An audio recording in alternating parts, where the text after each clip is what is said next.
T.S. Eliot's literary criticism, tradition, and individual talent.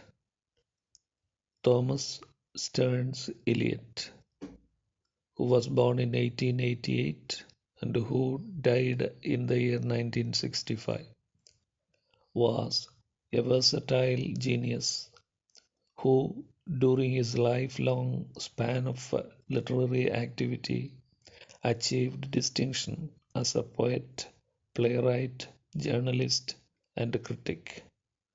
In 1948, he was awarded a Nobel Prize for his outstanding pioneer contribution to present-day poetry.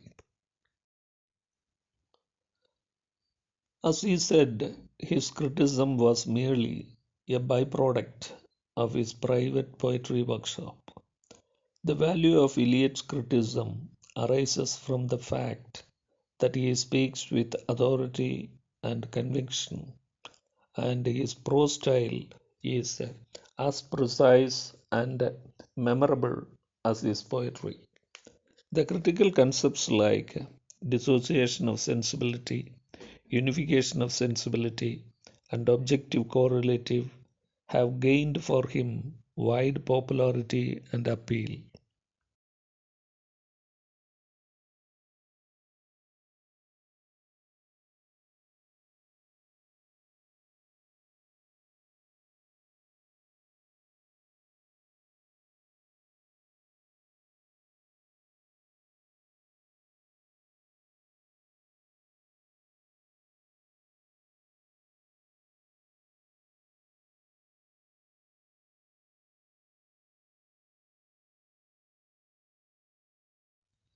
The phrase objective correlative was first used by Eliot in his essay on Hamlet.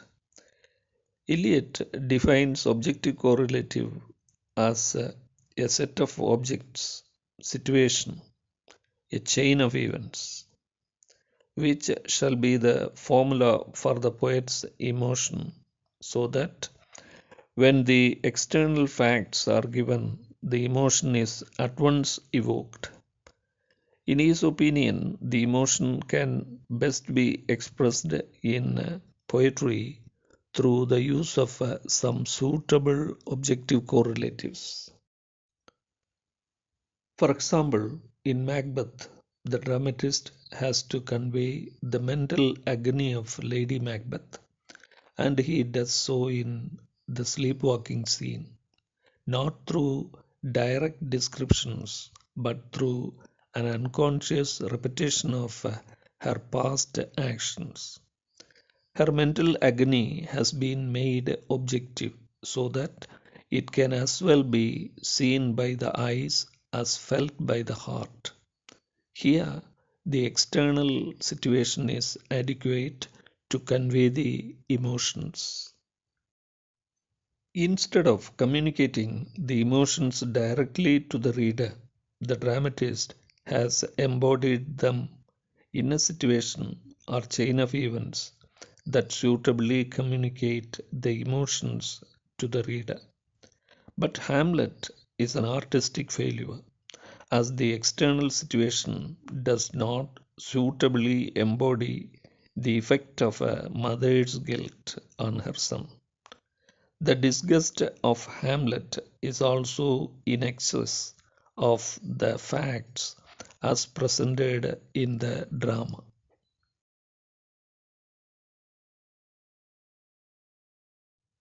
Another popular phrase, dissociation of sensibility and unification of sensibility, were first used by T.S. Eliot in his essay on the metaphysical poets of the early 19th century. By unification of sensibility, he means a fusion of thought and feeling, a recreation of thought into feeling. Such fusion of thought and feeling is essential for good poetry.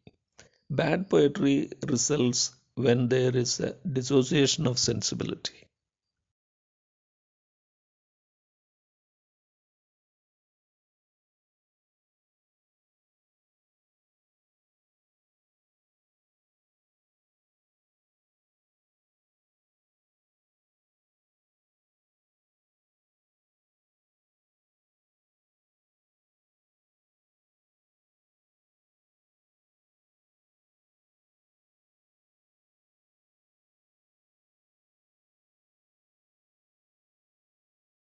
There, the poet is unable to feel his thoughts. Eliot finds such a unification of sensibility in the metaphysical poets and regrets that dissociation of sensibility set in the late 17th century. According to him, Tennyson and Browning are poets, and they think, but they do not feel their thoughts as immediately as the odor of a rose. But a thought to Donne was an experience. It modified his sensibility.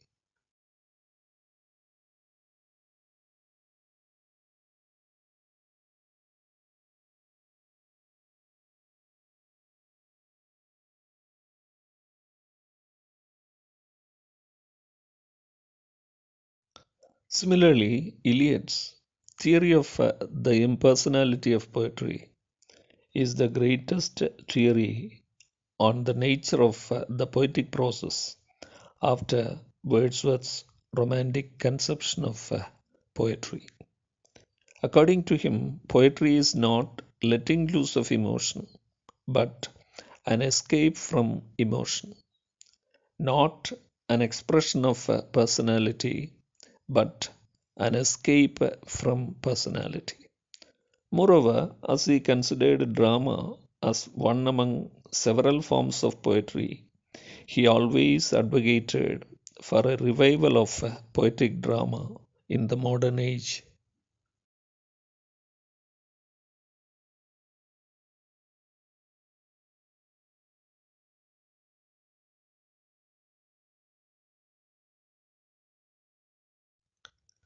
Tradition and individual talent. The essay Tradition and Individual Talent was published in 1919 in the Times Literary Supplement as a critical article. The essay is divided into three parts. The first part gives us Eliot's concept of tradition, and the second part deals with his theory of the impersonality of poetry. The third part sums up the whole discussion.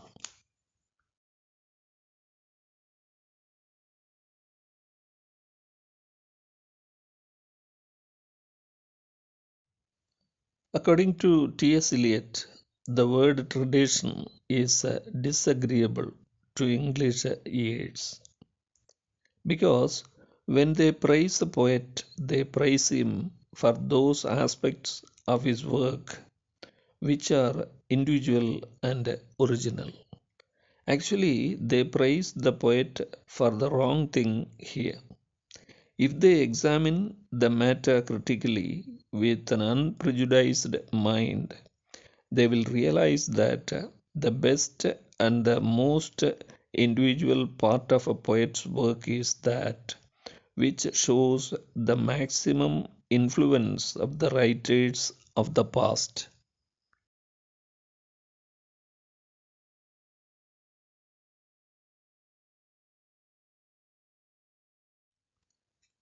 Here, tradition does not mean a blind adherence to the ways of the previous generations.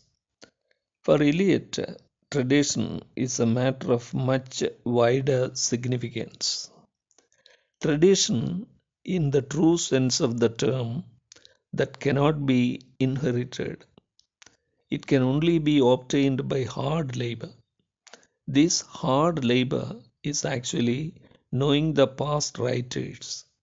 It is the critical labor of shifting the good from the bad.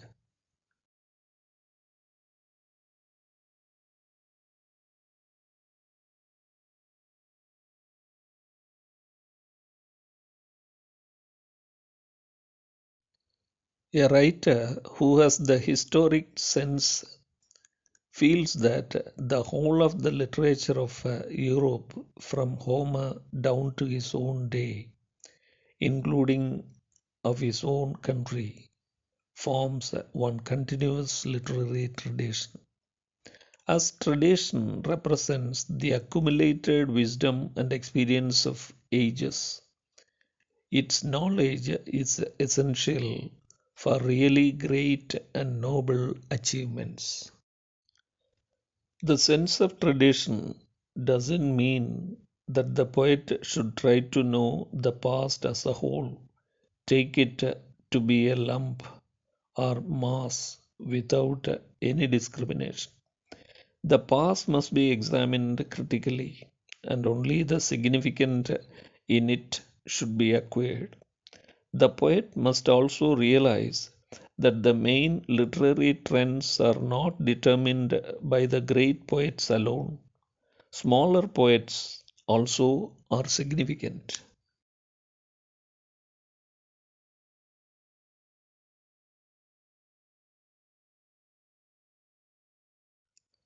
According to T.S. Eliot, knowledge does not merely mean bookish knowledge, and the capacity for acquiring knowledge differs from person to person.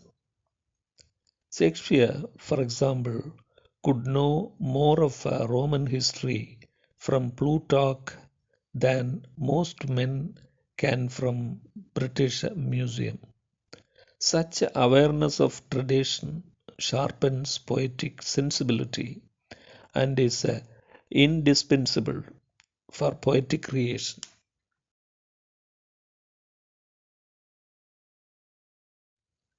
In the second part of the essay, Eliot develops further his theory of the impersonality of poetry. He compares the mind of the poet to a catalyst and the process of poetic creation to the process of a chemical reaction. Suppose there is a jar containing oxygen and sulfur dioxide. These two gases combine to form sulfurous acid when a fine filament of platinum is introduced into the jar.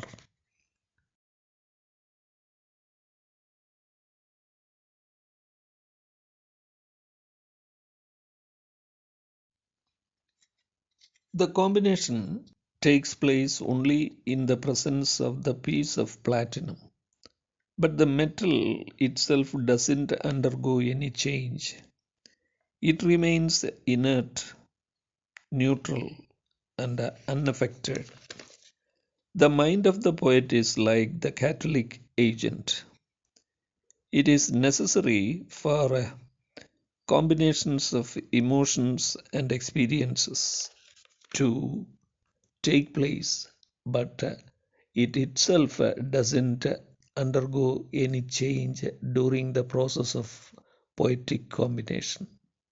The experiences which enter the poetic process, says Eliot, may be of two kinds.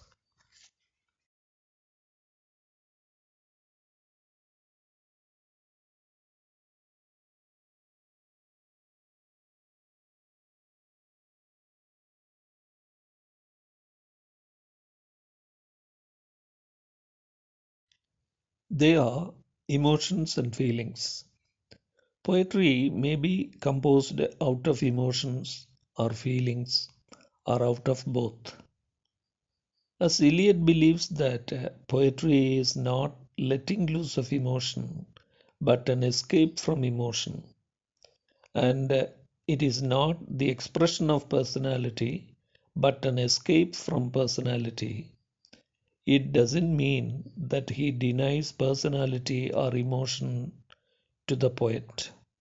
Only he needs the poet depersonalize his emotions.